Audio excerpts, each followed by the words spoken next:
I'm Jesper Lyndberg. I'm CEO of Alphabet International. For years, the direction was clear. Sustainability was top of mind across Europe, shaping decisions in every market. Electrification was the destination, and the main question was speed. But in 2026, the conversation has changed. Today, many fleet managers are not asking how fast they can move, they're asking how safely they can move at all. Because the rules keep changing, timelines shift, incentives come and go. Reporting requirements evolve, policy signals, subsidy schemes, and market realities are not always aligned. Decisions that once felt straightforward now feel harder to make. That is exactly why the fourth and newest edition of Alphabet European Fleet Emission Monitor matters. Based on insight from more than 630 fleet decision makers across 12 European markets, it offers a clear picture of where fleets stand today. And one message comes through strongly. The shift is already on the way. Fleets are moving from ambition to execution. Nearly 80% of fleet managers still say reducing CO2 matters, so the will to act is still there. But action is becoming harder to sustain.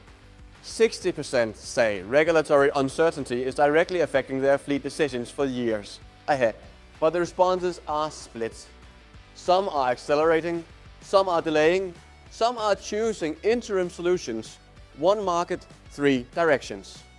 That creates friction, and friction always slows the progress. We can always see it in emissions monitoring. For 3 years, monitoring rates improved steadily. Now they have reversed. Just 34% of companies currently track their CO2 emissions, the lowest level since the study began. And only 25% are aware of digital tools that could help simplify monitoring and reporting.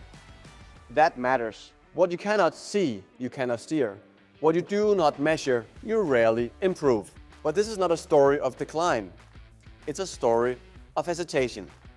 Because despite all the noise, the long-term direction still holds. 61% of fleet managers expect their fleets to become fully electric or have already made the switch. So the destination remains the same.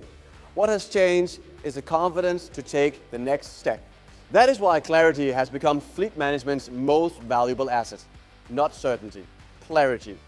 Certainty may take time. Clarity can be built now. With better data, with systems that talk to each other, with visibility on cost, usage, and emissions, with partners who turn complexity into action. The fleet managers who will lead the next chapter are not waiting for the perfect moment. They're strengthening the foundation now, improving reporting now, preparing electrification now, building internal alignment now. Because time lost in transitions is rarely won back later. And that is perhaps the clearest message from the fourth edition of the European Fleet Emission Monitor. The market has not lost direction, it has lost momentum. Momentum can return, but only to those who keep moving. So, how can fleet managers move forward when the rules keep changing? By focusing on what they can control. Their data, their readiness, their partnerships, their next decision. Because clarity does not come from the outside. It is built from within. And while the road ahead may still change, progress belongs to those who are on it.